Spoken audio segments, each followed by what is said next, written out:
Antes de votar o pacote de medidas do governo, a Comissão de Orçamento da Alerj se reuniu com professores, economistas e representantes da Firjan e da FEComércio para discutir a crise econômica do Estado. Durante a reunião, os parlamentares ouviram economistas que fizeram uma série de sugestões para que o Estado saia da crise financeira. Entre os principais temas abordados estão os incentivos fiscais concedidos às empresas nos últimos anos, a tributação e a reforma da Previdência. Para o economista da FGV, o Rio tem condição de achar soluções de médio a longo prazo, mas é preciso agir com determinação e de forma conjunta para atrair novos investimentos ao Estado.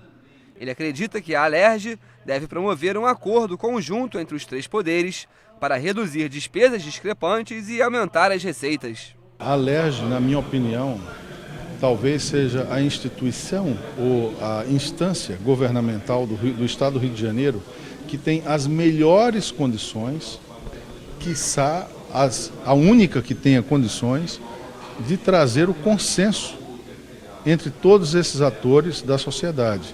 Repito, o governo, terceiro setor, academia e iniciativa privada.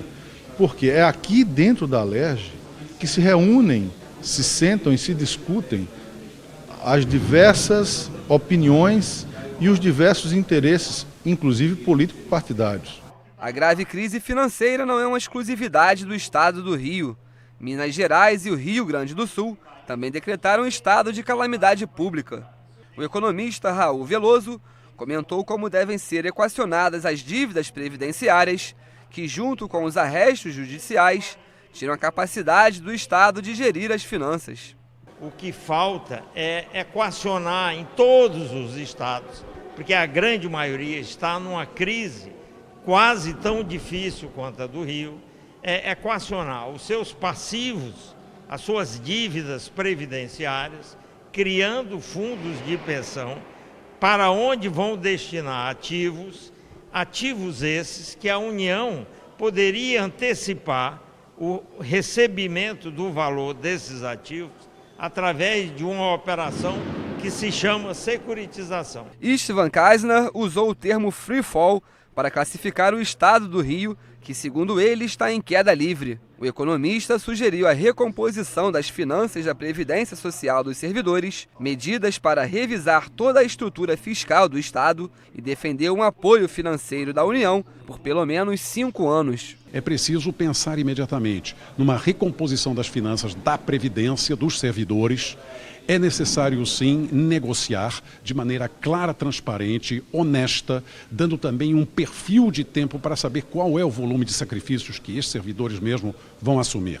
É necessário dispor muito claramente de medidas que possam também evitar a guerra fiscal, até porque o Rio de Janeiro é o maior pagador de ICMS. Uma taxa média de 22% do Estado em relação aos outros estados, que é de 17%, acaba criando um diferencial de 5% que extrapola e joga para fora do nosso território as nossas empresas. Representantes da FEComércio e da Firjan defenderam os incentivos fiscais concedidos às empresas em todo o estado. Segundo Luciana Sá, nos últimos anos houve uma atração de 231 empresas para o interior do Rio, gerando aproximadamente 100 mil empregos. A gente sabe que o orçamento do Rio de Janeiro ele é muito comprometido com despesas rígidas. Não foi o incentivo fiscal que ocasionou esse desequilíbrio das contas públicas. Presidente da comissão, o deputado Pedro Fernandes, destacou as principais medidas que devem ser implementadas para que o Estado saia da crise.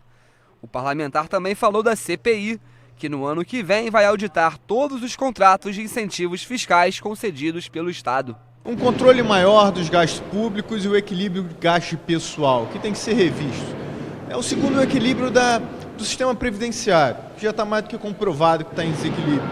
E o terceiro é a revisão da alíquota de tributação, mas não necessariamente aumentando imposto. A gente fez um estudo e comprovou que em alguns casos, ou em boa parte dos casos, se você reduzir a alíquota de imposto, você consegue aumentar a arrecadação. A casa teve um entendimento, ao meu ver, acertado, de estabelecer uma CPI, principalmente por conta desses escândalos de corrupção que acometem o Rio de Janeiro. Então, nada mais justo do que essa casa dar uma resposta à sociedade, em parceria com o Ministério Público, com a sociedade civil em geral, para que a gente possa esclarecer e trazer a estabilidade política e jurídica que as empresas precisam para investirem aqui no nosso estado.